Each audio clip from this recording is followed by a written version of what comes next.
My name is Rachel Bennett.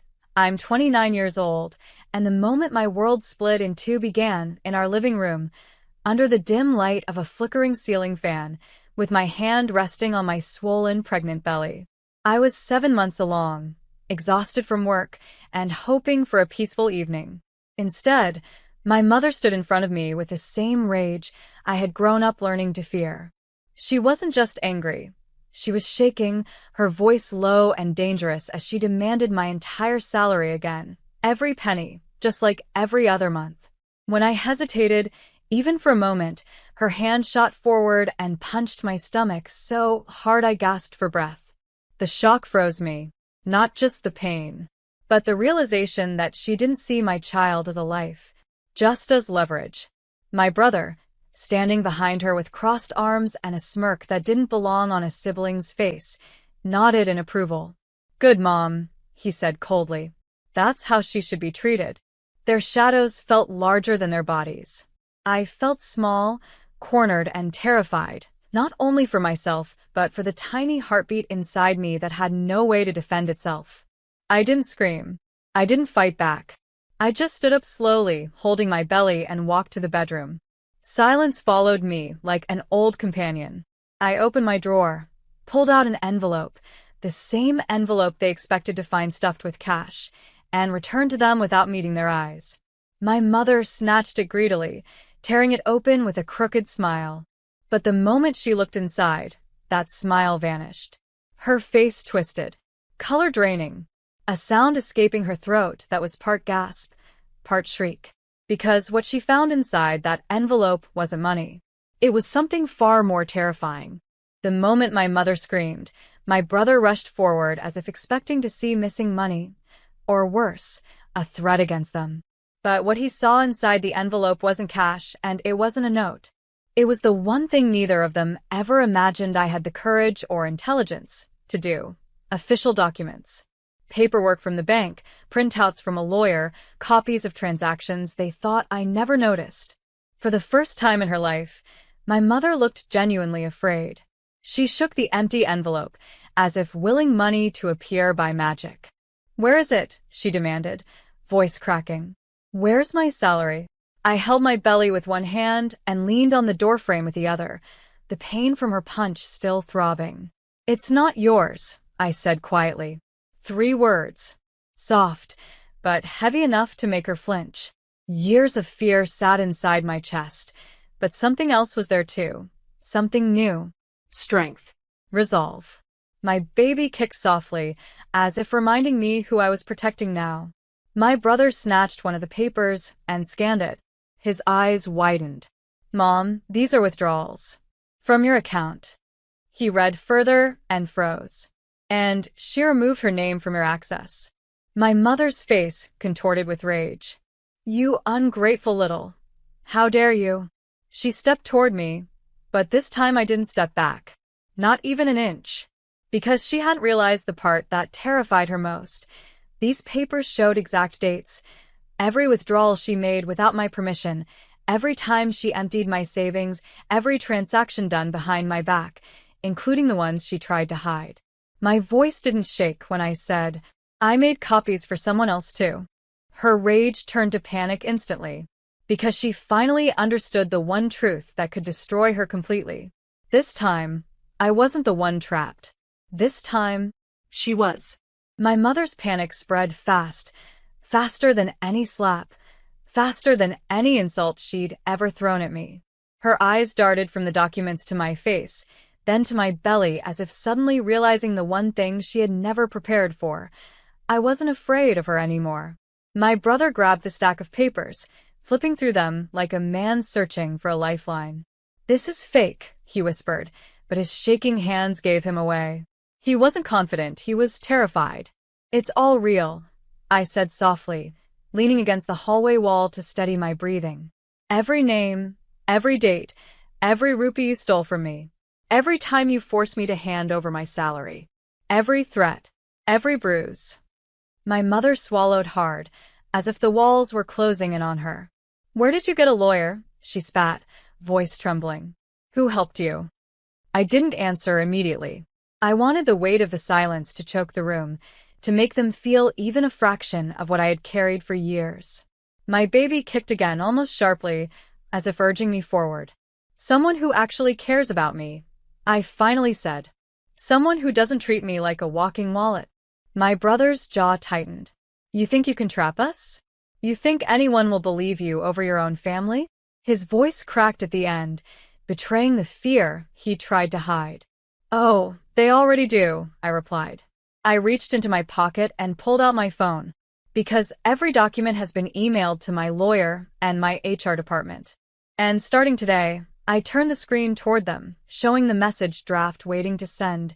I'm reporting the financial abuse, the threats, and the assault while I'm pregnant.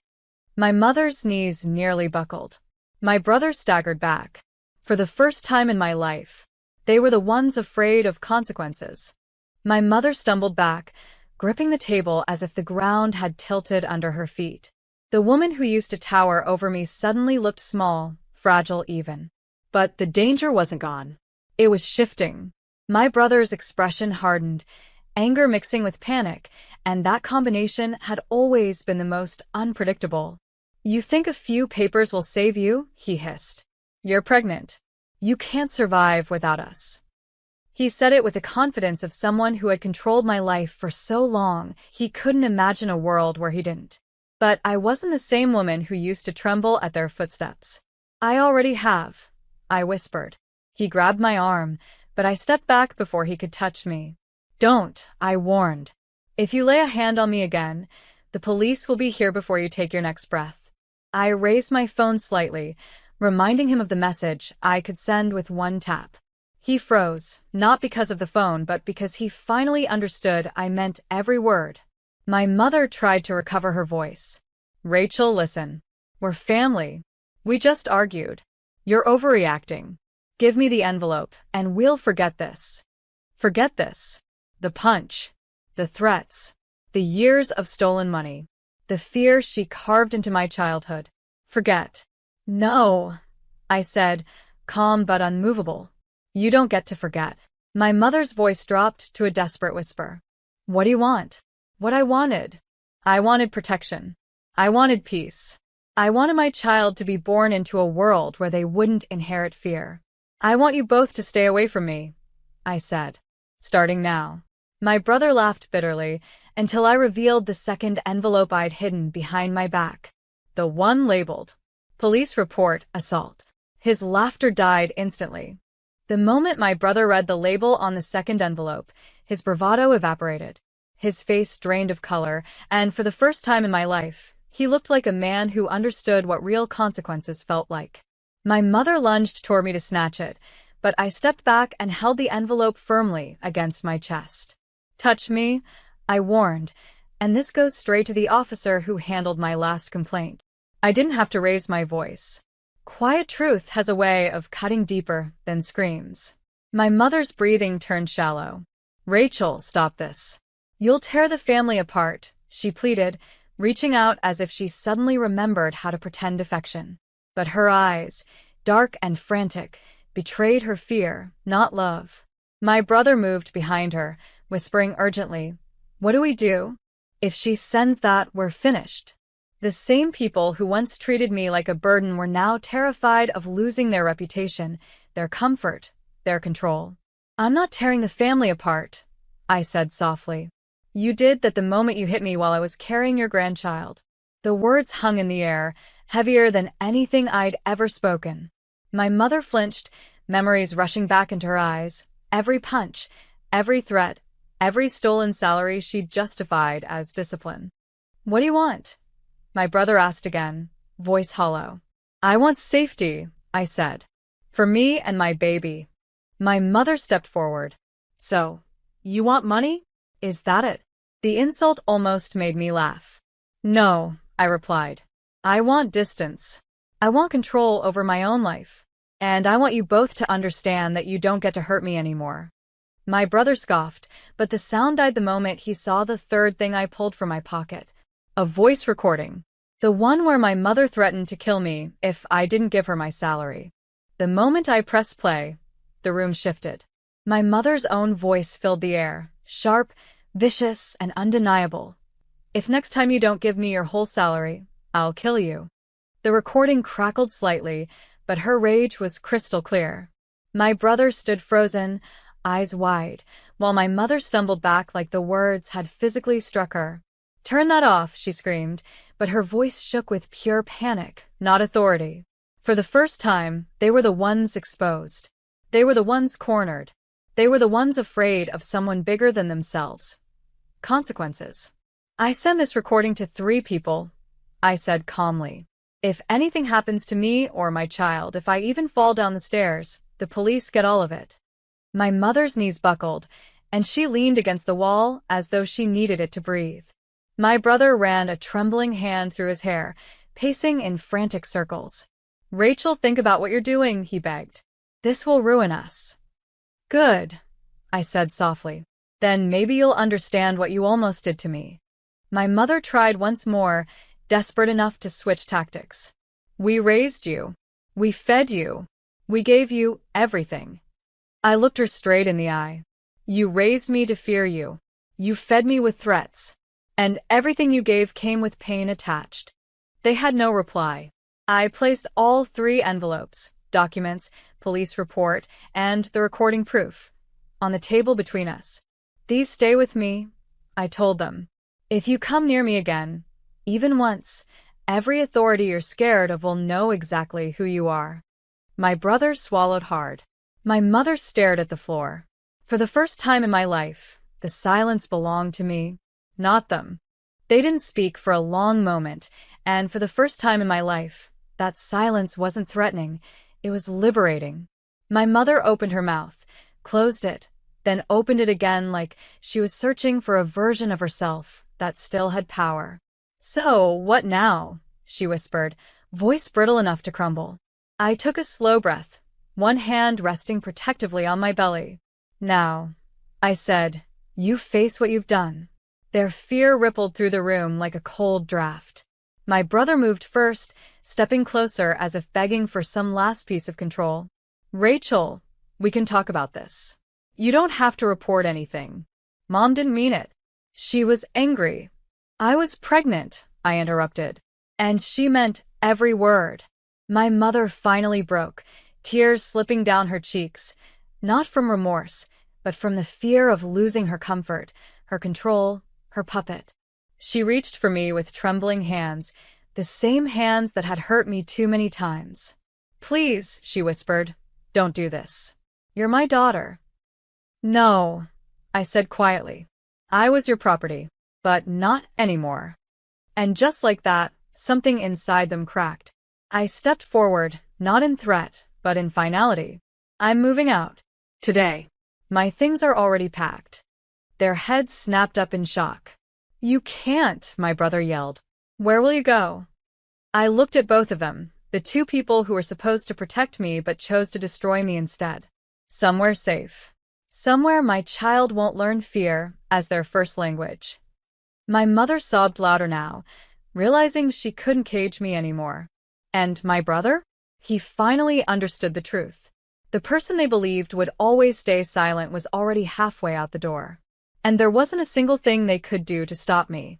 I walked toward the door with slow, steady steps, feeling the weight of years fall off my shoulders one layer at a time. My mother cried harder, reaching out as if she could pull me back into the same cycle of fear she'd always kept me in. My brother blocked the doorway for a second, breathing fast, torn between anger and panic. But when I raised my phone just slightly, he stepped aside instantly. Not because of fear of me, but fear of the world finally seeing who they truly were. Outside, the late afternoon sun hit my face, warm and soft, as if welcoming me into a life I should have had long ago.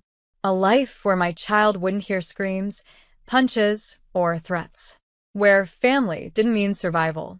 My bags were already in the car, quiet preparation from weeks of secret planning. I opened the door, placed a gentle hand over my belly, and whispered, "We're free now." As I started the engine, my phone buzzed.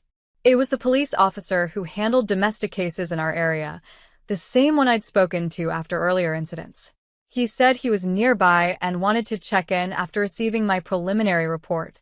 My heart steadied. Timing had finally aligned on my side. When he arrived, I pointed toward the house without saying a word. He approached the porch calmly, introduced himself, and asked to speak to my mother. Her voice shot out in panic as she stumbled through excuses. My brother paced like a trapped animal. But the officer simply said, "Ma'am, there's enough evidence here for a protective order. You should cooperate." Their faces collapsed. My revenge didn't need shouting. It didn't need violence. It was dignity, delivered quietly, legally, undeniably. As I drove away, watching my old house shrink in the rearview mirror, I felt only peace. For the first time in my life, the future belonged entirely to me, and to the little life I was protecting.